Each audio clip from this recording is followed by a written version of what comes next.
اور اس کی جو 15ویں شب ہے جو انشاءاللہ آج مغرب کے بعد سے شروع ہونے والی ہے، اس کو اللہ جل جلالہ نے خصوصی برکت کی رات بنایا ہے، اور اس رات میں اللہ تبارک و تعالیٰ کی بارگاہ میں حاضر ہو کر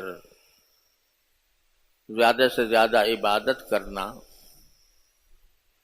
یہ بہت موجب اجر و ثواب ہے۔ اس معاملے میں ہمارے معاشرے میں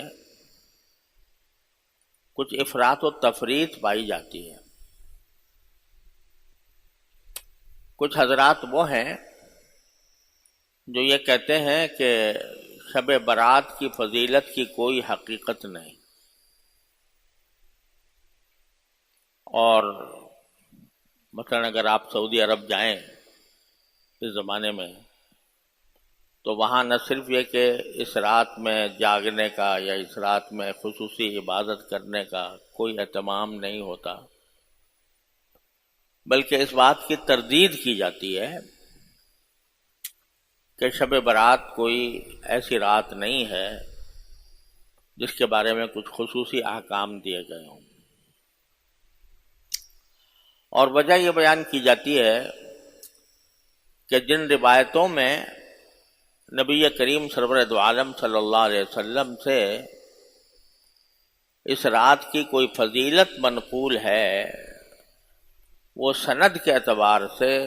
کمزور اور ضعیف روایتیں ہیں۔ تو ایک طرف تو یہ افراط ہے کہ اس کو بالکل کوئی اہمیت ہی نہیں دی جاتی، اور ان سے متاثر ہو کر بعض حضرات خود ہمارے معاشرے کے اندر بھی بر صغیر میں ایسے پائے جاتے ہیں جو اسی مسلک کے قائل ہیں کہ بھئی شب برات کی کوئی حقیقت نہیں ہے۔ یہ بات اس لیے درست نہیں ہے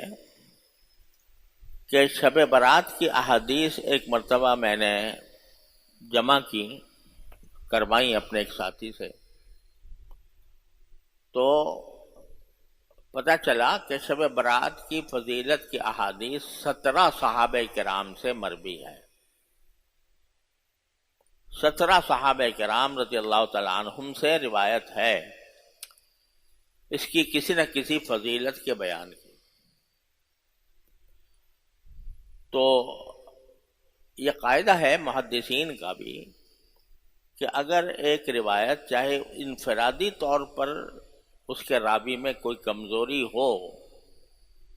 لیکن وہ اتنے مختلف طریقوں سے اور اتنے مختلف صحابہ کرام سے مروی ہو کہ ان کے بارے میں یہ سمجھنا کہ یہ سب نے گھڑ کے بنا دی ہے، یہ محدثین کے نزدیک بھی صحیح طرز عمل نہیں ہے۔ ایک بات تو یہ ہے کہ 17 صحابہ کرام سے مروی، اور ان میں سے بعض احادیث ایسا نہیں ہے کہ ساری کی ساری ضعیف ہوں، کچھ ایسی بھی ہیں جو ضعیف نہیں ہیں۔ اور دوسری بات یہ ہے کہ ایک کسی بات کے اوپر اگر امت کا تعامل چلا آتا ہے، یعنی صحابہ و تابعین کے دور سے لوگ اس کو اہمیت دیتے رہے ہوں اور اس پر عمل کرتے آئے ہوں، تو محض اس وجہ سے کہ بھئی اس کی سند ضعیف ہے اس کو رد نہیں کیا جا سکتا۔ اس لیے یہ بات تو غلط ہے کہ شب برات کی کوئی فضیلت نہیں، کوئی اہمیت نہیں، یہ بات تو درست نہیں ہے۔ البتہ لوگوں نے اس کے اندر کچھ اپنی طرف سے چیزوں کا اضافہ کر دیا۔ حقیقت تو صرف اتنی تھی کہ اس رات میں چونکہ اللہ تبارک و تعالی کی خصوصی رحمتیں متوجہ ہوتی ہیں،